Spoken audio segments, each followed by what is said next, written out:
Bonjour les enfants. Je vous aime les gars. C'est papa.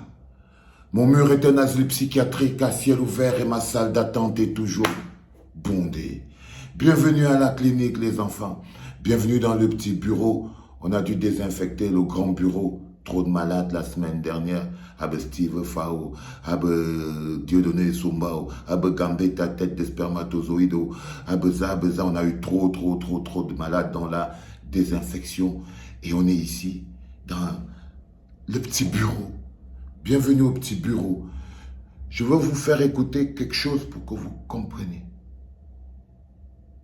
Ce livre, M. Valentin Dibaga nous explique un peu comment une communauté a des velléités de s'emparer du pouvoir au Cameroun, et ce, par tous les moyens. Et toutes les occasions sont bonnes pour qu'on trouve que notre tour est arrivé. Dans cet ouvrage, on nous rappelle la philosophie développée par Monseigneur Ndogmo auprès de sa tribu. Je crois qu'il faut en parler. Il faut en parler pour exorciser cela. Et que les uns et les autres sachent que ceux qui sont en face ne sont pas dupes ou ne sont pas des ignorants. Hein, professeur? Oui. Donc, Monseigneur Ndogmo a développé une idéologie ethnocentrique. Et ça date des années 1967-65. Voilà, merci. Oui. Vous voyez, l'ethnocentrisme a pris tout son sens avec ces propos de Monseigneur Ndogmo. Allez épouser leurs filles, comme ça nous serons les plus nombreux. Allez acheter toute leur terre, et comme ça nous les aurons en secret. Et sur le plan religieux, le jour qu'un archevêque, un ressortissant de l'Ouest sera archevêque à Yaoundé, nous aurons nous prendrons le pouvoir. Voilà à quoi vous nourrissez vos enfants au Cameroun. Voilà à quoi ils nourrissent le peuple camerounais. La haine et la division. Simplement parce que, vous voyez le régime de Paul le Pillard, il n'y a que le tribalisme qui le permet de tenir. Il est impossible de lutter contre le tribalisme sous le régime de Paul le Pillard, simplement parce que c'est ce tribalisme-là qui leur permet de tenir. On ne devrait pas être choqué, c'est une tentative d'empoisonnement des esprits.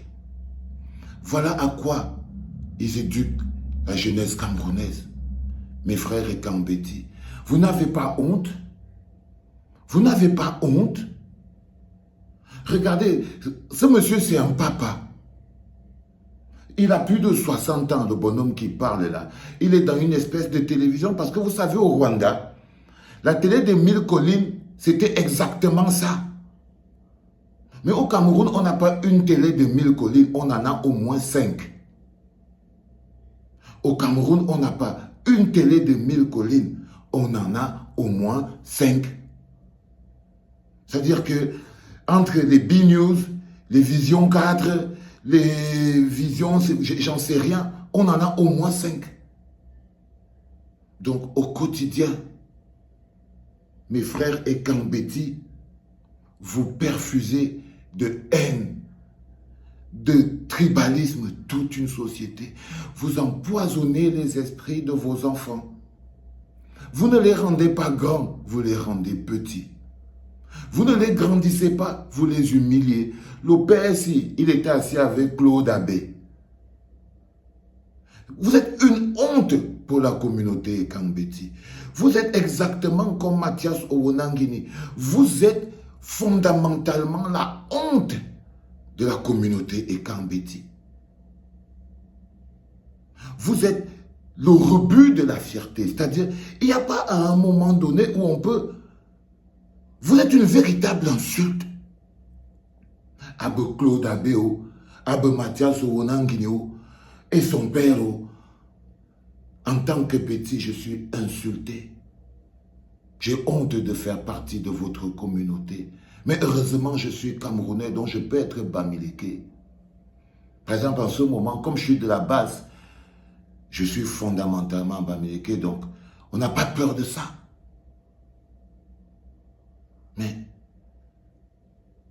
frère Ekambeti, qui avait encore un peu de jugeote, si vous ne vous désolidarisez pas de ce type de propos, il faut les encercler, les mettre dans une boîte. Vous êtes la honte.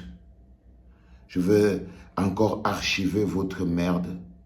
Vous voyez donc que quand vous regardez entre 1960 et 2021, en 1971, il y a la première tentative, de coup d'État par les armes. Qui sont ceux qui sont en avant-plan? Ce sont les mêmes. Les Bamileke. Si c'est quand ce n'est pas Djoumessi, c'est Kamga. Quand ce n'est pas Kamga, c'est Atonfak. En 1990, pendant la mouvance démocratique. Quelle honte. Quelle honte. Quelle honte. Et vous voyez, si ce n'était pas le tribalisme qui maintient ce régime en place, ce bonhomme, on aurait fermé cette télé. Si ce n'était pas s'il n'avait pas besoin de ce tribalisme, si ce n'était pas ça le carburant qui les maintient en vie, on aurait mis ce bonhomme en prison et on aurait fermé cette télé. Mais non. Il joue son rôle. Il joue son rôle. Empoisonner les esprits des Camerounais. Il joue son rôle. Dresser les Camerounais les uns contre les autres. Parce que le seul moyen de survie qu'a le régime de Paul le Pillard en ce moment, c'est de déclencher une guerre ethnique au Cameroun. Et tout ce qu'ils font là, c'est pour ça. Ne vous laissez pas empoisonner par ces virus. Tout ce qu'ils font là, c'est pour jouer la dernière carte. Ils essayent de faire embraser le pays. Parce qu'ils ont besoin de ce soulèvement ethnique et tribal. Il n'y a que ça, leur porte de sortie. Et même ça, ça ne va pas les sauver. Mais ils ne le savent pas. Mais ils ne le savent pas. Des petits vieux sont prêts à sacrifier la vie des milliers de Camerounais. Regardez le nombre de têtes qu'on a coupées ce week-end. Des soldats de l'armée camerounaise, des jeunes Camerounais. Quand je vous dis, à vous les papas, les mamans camerounais, ramenez vos enfants à la maison. Ils mènent le mauvais combat. Ils mènent le mauvais combat. Quand je vous dis, soldats, désertez, quittez cette zone de guerre. Vous ne gagnerez pas cette guerre parce que vous n'avez pas raison.